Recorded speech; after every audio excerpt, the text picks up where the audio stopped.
Tita, excuse me, mag-coffee muna ka. Just put it here and... Salamat at sinasamahan mo ko dito sa pagbabantay kay Naomi. Pasensya ka na, naaabala ka rin eh. Wala ko yun.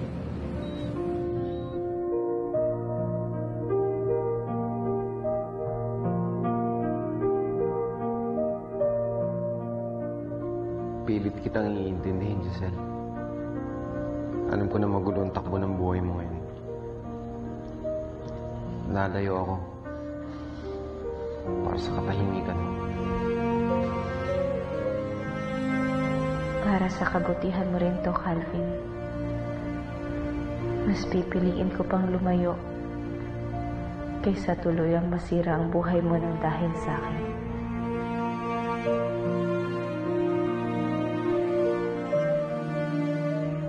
Hey, Calvin. You want some pizza? I have some pizza. We can share this. Mukhang good mood kayo, Dad, ah. Oo, talagang masaya ako ngayon. Alam mo ba, mukhang nag-work talaga para sa akin yung anger management class na tinitake ko. And also, I'd like to thank you for being my sponsor. Ano bang nangyari? Hindi ko alam na close pala kayo ng anak ko. Kasi wala siyang nababanggit sa akin. Hindi nga ako masyado, pero magkaibigan ko kami ni Naomi. Wala ka bang pamilya? Baka naman hinahanap ka na nila. Iwalay mo ako sa asawa ko. Gusto mo free coffee? Salamat.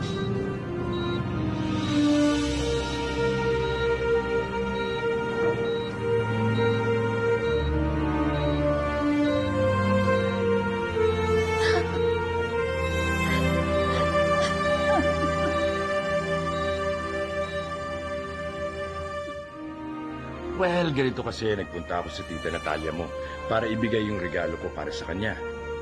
At malugod niya akong tinanggap. Isa pa, na-appreciate daw niya yung effort kong magbago. Kaya, let's celebrate. Halika na, kain natin to. See you, Dad.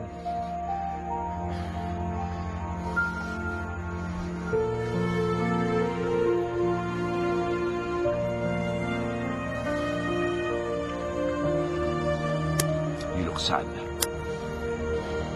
May problema ba? Wala ho. Si Giselle pa rin ba iniisip mo?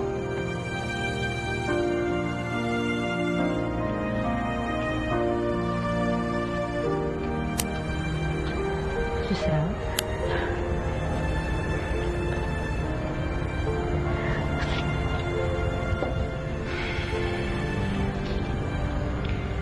May problema ba, Giselle? Wala po.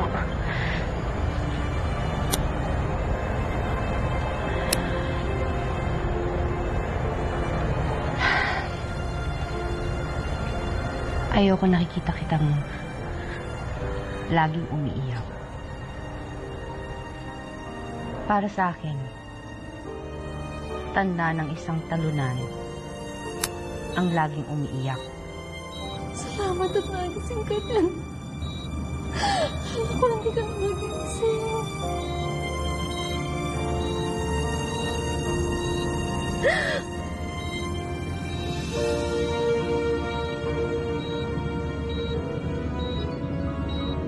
Naomi, salamat at nagising ka na.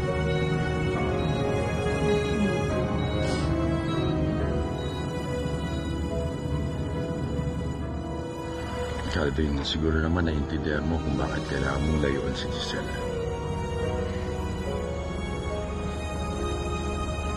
Aaminin ko, Dad. Sakit ho para sa akin yung gusto niyo.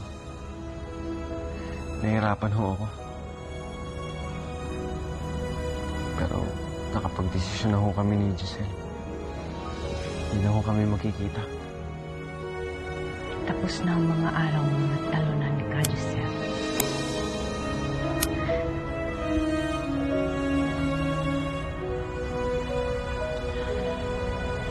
Salamat po, Doktora. napakabuti niyo po sa akin. Dahil alam kong pinagdaanan mo. Dahil alam kong ang hirap na naranasan mo.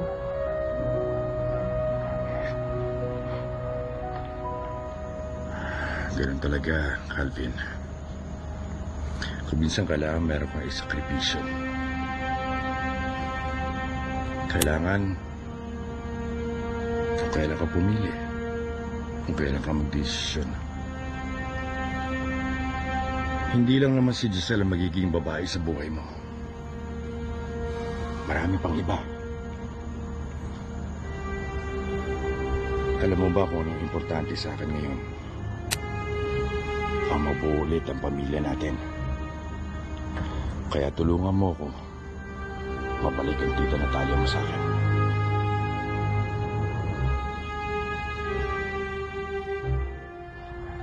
Kung anong ginawa nilang pang-aapi sa'yo dahil dyan sa peklat mo yan. Alam ko, naiintindihan ko. Gusto kita tulungan, Giselle. Ano po ibig niya sabihin? Kung papayagan mo,